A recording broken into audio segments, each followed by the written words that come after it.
Tendance Ouest, partenaire des plus grands événements normands. Tendance Ouest de retour au Café du Théâtre de Cherbourg où l'on parle des femmes entrepreneurs et du collectif Toutes pour elles. J'ai à mes côtés 3 femmes chefs d'entreprise du Cotentin. Frédéric Blétel, bonjour. Bonjour. Valérie Francisque, bonjour à vous. Bonjour. Et Juliette Orgelet, bonjour. Bonjour. On va parler de vos activités. D'abord, alors laquelle souhaite commencer, m'expliquer un peu son parcours. Comment on devient finalement femme chef d'entreprise, Juliette ? Eh bien, avant, j'ai été salariée pendant longtemps dans une société de location de voiliers qui pratiquait aussi des activités voiles et de la promotion, du moins de l'organisation d'événements nautiques à petite échelle. Et puis, ma foi, plus ça a été, plus je suis intervenue dans la partie communication, à faire des plaquettes pour des salons ou à venir sur les événements pour pouvoir transmettre aux journalistes les actualités. Ça m'a bien plu, ça se passait plutôt très bien. Et puis en même temps, il y a eu les premiers sites internet. Et là, j'ai commencé à prendre en main, en m'auto-former sur les premiers sites internet en dur. Et ça m'a passionnée aussi. Sauf qu'arrivé à un moment, fallait que ça avait tellement évolué qu'il fallait que je puisse me former, que je progresse en technique. Et j'ai choisi de prendre un congé individuel de formation et d'aller me former au groupe FIM. Et maintenant, vous avez votre entreprise qui s'appelle Passion Event. Alors, il y a un jeu de mots avec le mot vent, puisque vous travaillez notamment dans le secteur de la voile, du nautisme. Vous êtes, par exemple, derrière certains événements, comme la Solo Normandie qui arrive bientôt. Voilà, tout à fait. La Solo Normandie, c'est l'événement qui est vraiment en cours. C'est dans 10 jours, même pas 9 jours. Dans une semaine, je serai à Granville pour accueillir les skippers et finaliser les préparatifs. C'est une course qui est très intense, qui est rapide, qui s'étale sur 2 jours. Alors je peux vous dire qu'aussi bien dans la direction de course que pour ma part, on dort peu. Mais c'est pas grave, c'est très intéressant. C'est une régate qui va réunir un plateau très très relevé. On va avoir Yann Eliès qui vient de finir le Vendée Globe. On va avoir Alexis Loison, le local de l'étape, qui est quand même dans les premiers de la classe Figaro. Et donc tous les gros bras, tous les gros skippers du circuit seront là pour cette première étape du championnat de France élite. Et vous serez là donc pour en parler notamment derrière cette solo Normandie. En face de moi, Valérie Francisque, vous êtes coach en motivation. Expliquez-nous un petit peu votre entreprise, votre activité. Alors mon activité, c'est tout ce qui est coaching et formation, conférences aussi, mais finalement permettre aux personnes de retrouver la motivation, retrouver ce qui fait sens pour elles. Et en général, lorsque les salariés ou les managers sont un petit peu en perte de vitesse, c'est vraiment parce qu'on s'est éloigné par les contraintes extérieures, bien souvent, du cœur du métier et ce qui l'a fait choisir à la personne au début de la carrière. On reviendra sur votre activité juste après. Je présente également donc Frédéric Blétel. Vous êtes donc de la société FB Cooking, FB comme les initiales de votre prénom et votre nom, et vous êtes chef à domicile. Oui, en fait, je suis chef à domicile, c'est-à-dire que j'interviens chez les gens pour des repas complets. Ça peut être aussi juste des livraisons pour des cocktails, pour des desserts, pour des plats. Et en parallèle, je donne aussi des cours de cuisine à domicile. Comment on en vient à monter finalement son entreprise vous, ça fait à peu près 4 ans et demi, vous disiez que vous êtes lancé dans ce projet. Il y a des organismes qui aident tout simplement les créateurs ? Oui, c'est ça. Moi, j'ai été suivie par la BGE. Et on a été vraiment bien accompagnés. Ça permet de se concentrer sur son activité et de mettre à côté tout ce qui peut être détails juridiques. Bon, quelque part, moi, je n'avais pas un énorme problème par rapport aux détails juridiques, vu qu'au départ, j'ai une formation en finance. Donc, j'ai travaillé 15 ans dans le milieu financier et ensuite, je me suis recyclée dans la cuisine parce que c'était ma passion. Quelles sont les difficultés que vous avez pu rencontrer les unes les autres ou les barrières, on en parlait tout à l'heure, des barrières qu'on se met soi-même finalement. Est-ce que c'est déjà le fait de se lancer, de changer de vie en quelque sorte, d'être son propre patron, Juliette Orgelet, c'est pas évident au départ. Je pense que ça dépend de l'entourage et de sa situation aussi familiale. Parce qu'un des freins, effectivement, c'est par exemple une entrepreneur qui serait, parent isolé avec ses enfants en bas âge, va être beaucoup partager entre ses obligations professionnelles qui sont très chronophages et ces enfants qui ont quand même besoin, qui réclament de l'attention ou pour lesquels on n'a pas forcément quelqu'un de proche pour s'en occuper. Donc ce qui entraîne aussi peut-être des coûts. D'autre part, là, moi, pour mon cas, j'ai été quand même très supportée par mon ancien patron, donc qui m'a apporté de la confiance en plus. Je sais que si ça avait été moi toute seule, je ne suis pas sûre que j'aurais eu l'idée et la confiance en moi pour me lancer. La confiance, c'est important. On imagine, Valérie Francis, vous devez aussi vous en rendre compte dans votre activité, mais ça fait tout, ou une grande partie en tout cas. La confiance, c'est vraiment quelque chose qui est très important. Effectivement, dans mon métier de coaching, la gestion du stress, c'est aussi permettre de lever les freins lorsqu'il y a des choses qui motivent les personnes et que finalement, elles ne se l'autorisent pas. Donc, pour pouvoir se l'autoriser, il y a plusieurs types finalement de légitimité. Il y a effectivement la légitimité des diplômes, mais il y a aussi la légitimité en raison, c'est-à-dire que par rapport à l'expérience qu'on peut amener dans la barque, et puis avoir des appuis et des aides extérieures lorsqu'il y a des domaines pour lesquels on est moins à l'aise, notamment effectivement l'apport de la BGE sur tout ce qui va être prévisionnel lorsqu'on n'est pas forcément très branché compta, etc. Ça permet effectivement d'avoir ce regard extérieur bienveillant qui nous accompagne et qui peut nous dire aussi les choses en face pour toutes les personnes qui souhaiteraient maintenant ou dans le futur créer leur société, quels sont les statuts qui correspondent le mieux à l'activité, etc. Donc ils ont des outils qui sont vraiment très disponibles. Il y a le réseau aussi, vous faites partie, ou vous avez toutes les trois participé à au moins une action du collectif Toutes pour Elles, qui regroupe donc des chefs d'entreprise du Cotentin. C'est important de pouvoir échanger entre femmes, entre chefs d'entreprise, Frédéric.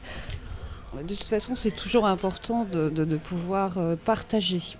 Alors, ça brise l'isolement éventuellement, parce que quand on est une femme chef d'entreprise, en général, on n'a pas pignon sur rue. Donc, le fait de rencontrer d'autres femmes chefs d'entreprise peut permettre de soutenir si besoin, peut ouvrir des possibilités auxquelles on n'a pas forcément pensé toute seule chez soi. Et permet que l'extérieur nous voit d'une autre façon aussi. C'est ce qui permet aussi avec ces portraits notamment qui sont affichés dans la salle des fêtes de Cherbourg à l'occasion de ce festival Femmes dans la ville. C'est ce concours Entreprendre Cotentin dont on parlait, au féminin dont on parlait tout à l'heure. Merci à toutes les trois d'être venues à notre micro. On aura justement des lauréates de ce concours dans quelques instants qui vont nous rejoindre. Mais avant cela, je vous laisse en compagnie de Katy Perry.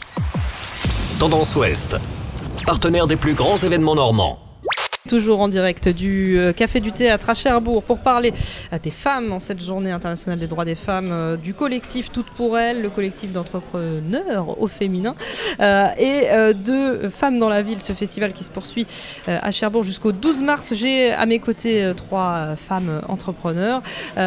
Candy Langlois, bonjour. Bonjour. Vous avez lancé votre entreprise Candy Temporary Tattoo, on va en parler.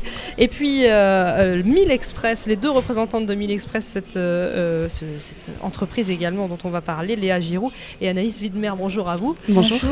On va commencer peut-être avec Candy. Parlez-nous un peu de votre activité qui est qui va être lancée dans quelques mois. Et alors, ça fait elle est novembre. lancée. Elle est lancée, voilà déjà. Donc là, en fait, on va dire, je suis dans la phase de se faire connaître et reconnaître.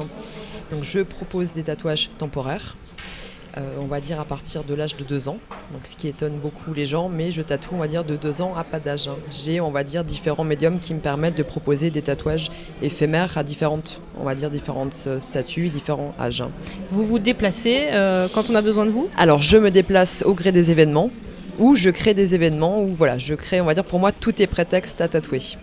Comment on en vient à créer sa propre société ? Est-ce que vous étiez peut-être salarié auparavant ? Alors j'étais effectivement salarié et on va dire qu'aujourd'hui le système est fait que les personnes qui travaillent bien ne sont pas forcément valorisées dans les entreprises. Ce ne sont pas forcément des éléments que l'on garde, ce qui est paradoxal. J'étais un bon élément et on n'a pas réussi entre guillemets à me garder et je me suis dit qu'à un moment donné, à force de donner des efforts pour les autres, j'avais envie de monter ma boîte pour effectivement élever, on va dire, mon bébé moi-même. Donc là, vous êtes dans la phase, vous disiez, de se faire connaître. C'est l'un des points finalement de la création d'entreprise. On a un projet et il faut pouvoir pousser des portes en quelque sorte. Voilà, et en fait c'est ça le plus dur en fait, c'est de rentrer dans tous les réseaux. On dit qu'effectivement c'est toujours facile de rentrer et de se faire connaître, mais non, en fait c'est vraiment difficile. On va dire que moi la difficulté pour moi c'est qu'au début je me présentais, on va dire, avec mon activité.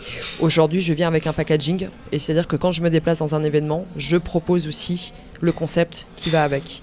Donc que ce soit dans le discothèque ou dans les animations de soirée, je prépare tout pour vraiment avoir des choses à proposer et être sûr, on va dire, d'avoir l'affaire. Est-ce que échanger dans ces cas-là avec des femmes qui sont dans la même situation que vous, qui créent leur entreprise, ça peut être utile ?